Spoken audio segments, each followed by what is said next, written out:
ननकाना साहिब विच होया वड्डा चमत्कार तां देखण वालियां दी लग गई भीड़। कहंदे गुरु नानक देव जी आए ने तां देखो किवें लोकां दे विच पै गईयां भाजड़ां। दरअसल दस्सीए कि जदों गुरु नानक देव जी छोटे सन तां उस समय उन्हां दे माता जिहड़े सन तां ओह बाहर सीगे तां एक गरीब आउंदा है, फकीर आउंदा है जो कि कुछ खाण नूं मंगदा है। तां गुरु नानक देव जी बाहर वरांडे 'च बैठे हुंदे ने ते उन्हां दी माता जिहड़े ने उस फकीर नूं गरीब नूं कुछ खाण नूं दे दिंदे ने। तां ओह गरीब कुछ खांदा, उसनूं रोटी दिंदे ने तां ओह हत्थ विच रोटी रख के खा रहा हुंदा है। गुरु नानक देव जी दी नज़र पै जांदी है ते उस दौरान गुरु नानक देव जी दे वल्लों इह सोचिया जांदा है कि ये हत्थ दे विच फड़ के रोटी खा रहा है तां इस नूं प्लेट देनी चाहिदी है, थाल देनी चाहिदी है। जिस तो बाद फिर उन्हां दी माता ने जदों वो थाल मांजे हुए सन तां उन्हां ने थाल चक्किया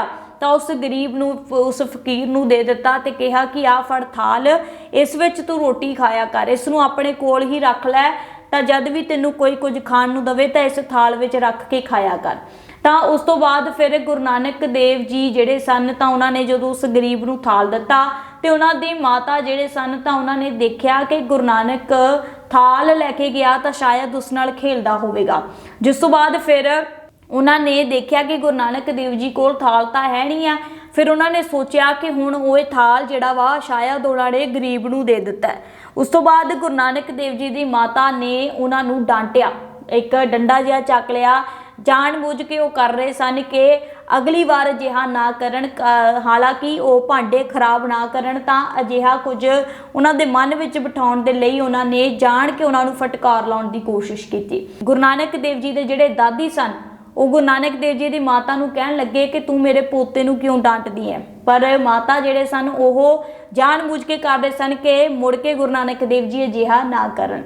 उस तो बाद गुरु नानक देव जी दे पिता जिहड़े सन तां उन्हां ने कहा कि भी भाई गुरु नानक हुण तू मझां चराया कर, कोई काम धंधा करया कर जिस नाल तैनूं जो है थोड़ा पता लगेगा, काम कार सिखेगा। जदों गुरु नानक देव जी की उम्र 12-13 साल की हुई उदों उन्हां दे पिता ने एक गल आखी। जदों वड्डे होए गुरु नानक देव जी उस तो बाद पिता ने जिम्मेवारी पाउण दी कोशिश की।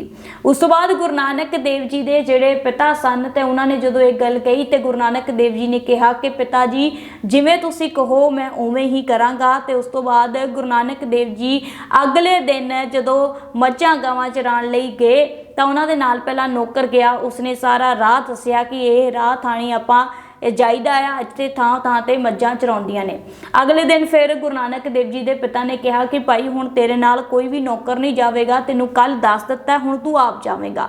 ते गुरु नानक देव जी दे माता जी बहुत खुश होए कि मेरा पुੱਤ हुण काम करन लग गया। ते गुरु नानक देव जी उस दिन इकल्ले गए ते उन्हां दीयां मझां जिहड़ियां चर रहीआं सन तां ओह एक थां ते उत्ते लम्मे पै गए, सो गए, थोड़ा जिहा अंतर ध्यान हो गए। तां इन्ने नूं उन्हां दीयां सारीआं मझां गावां ने जिहड़ा एक किसान सीगा उसदा बाग उजाड़ दित्ता। जिस तो बाद बाग उजाड़िया तो इन्ने नूं उत्थे किसान पहुंचा तो उस किसान ने आके देखा कि वह मझां गावां ने सारा बाग उजाड़ दिता। उस तो बाद वो जदों देखा तो वह डंडे मार मार के उन्होंने उस खेत विचों बाग विचों बाहर कढ़ रहा सी। इन्ने नूं गुरु नानक देव जी की अख खुली। गुरु नानक देव जी की अख खुली तो उन्होंने देखा कि वो जिहड़ा किसान सीगा उन्हां दीयां मझां गावां नूं मार रहा सी। उन्होंने कहा कि भाई इन्हां बेजुबानां नूं तू क्यों मार रहा है।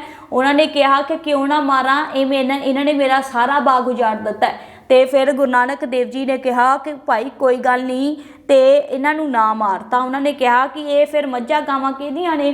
तो फिर उस किसान ने कहा कि मैं तैनूं पहचान लिया, तू पटवारी दा पुत्तर आ, पर मैं ते ये गल माफ़ नहीं करांगा, हुण तैनूं भुगतान करना पवेगा। उस तो बाद किसान मेहता कालू जी कोल चला जाता है, पिता दे कोल जांदा है कि उन्होंने कहते हैं कि भी तुहाडे पुत्त दी गलती है, देखो मझां ने सारा जिहड़ा वा वो बाग मेरा उजाड़ दिता। पिता ने गुरु नानक देव जी को पूछा, उन्होंने कहा कि भी कोई असी काहदा भुगतान करना है, कोई भी मझां गावां नहीं उत्थे होई गईयां ते ना ही खेत की बर्बादी हुई है, ना ही बाग उजड़िया। फिर उस बाद जदों राय बुलंद जिहड़े ने उन्हां तक भी गल पहुँचती है तो राय बुलंद जिहड़े ने वो कहंदे ने कि भी हुण खमियाजा भुगतना पवेगा। पर जदों फिर उन्होंने अपने बंदियां नूं भेजिया तो देखिया बाग जिहड़ा एकदम ठीक सीगा, यानी कि जदों किसान ने दिखाया भी देखो आ बाग उजड़िया पिया ਤੇ ਪਰ ਸਾਰੇ ਦੇਖ ਕੇ ਹੈਰਾਨ ਸੀ ਕਿ ਕਿਉਂਕਿ ਬਾਗ ਇੱਕਦਮ ਠੀਕ ਠਾਕ ਤੇ ਇੱਕਦਮ ਜਦੋਂ ਕਿਸਾਨ ਦੀ ਵੀ ਨਜ਼ਰ ਪਈ ਤਾਂ ਬਾਗ ਇੱਕਦਮ ਠੀਕ ਠਾਕ, ਉੱਥੇ ਕੋਈ ਵੀ ਅਜਿਹਾ ਨਹੀਂ ਸੀ ਕਿ ਉੱਥੇ ਜਾਨਵਰਾਂ ਨੇ ਬਾਗ ਨੂੰ ਉਜਾੜਿਆ। ਤੇ ਨਾਲ ਹੀ ਫਿਰ ਉਹ ਕਿਸਾਨ ਬੜੇ ਮਨ ਵਿੱਚ ਸੋਚਦਾ ਰਿਹਾ ਕਿ ਆਹ ਕਿਵੇਂ ਹੋ ਸਕਦਾ ਹੈ।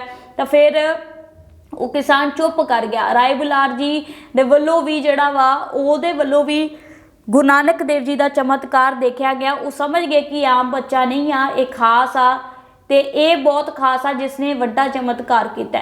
ਗੁਰੂ ਨਾਨਕ ਦੇਵ ਜੀ ਦੇ ਇਹਨਾਂ ਚਮਤਕਾਰਾਂ ਨੂੰ ਦੇਖ ਕੇ ਬਹੁਤੇ ਲੋਕ ਸਮਝ ਗਏ ਸਨ ਇਹ ਕੋਈ ਆਮ ਬੱਚਾ ਨਹੀਂ ਆ, ਇੱਕ ਖਾਸ ਬੱਚਾ ਆ ਜਿਸ ਨੇ ਇਹ ਵੱਡਾ ਚਮਤਕਾਰ ਕੀਤਾ। ਉਸ ਤੋਂ ਬਾਅਦ ਫਿਰ ਜਦੋਂ ਗੁਰੂ ਨਾਨਕ ਦੇਵ ਜੀ ਦੇ ਇਸ ਚਮਤਕਾਰ ਨੂੰ ਉਹਨਾਂ ਨੇ ਸੁਣਿਆ ਤਾਂ ਫਿਰ ਸਾਰੇ ਜਦੋਂ ਦੇਖਿਆ ਤਾਂ ਉਹ ਸਾਰੇ ਜਣੇ ਹੈਰਾਨ ਹੋ ਗਏ।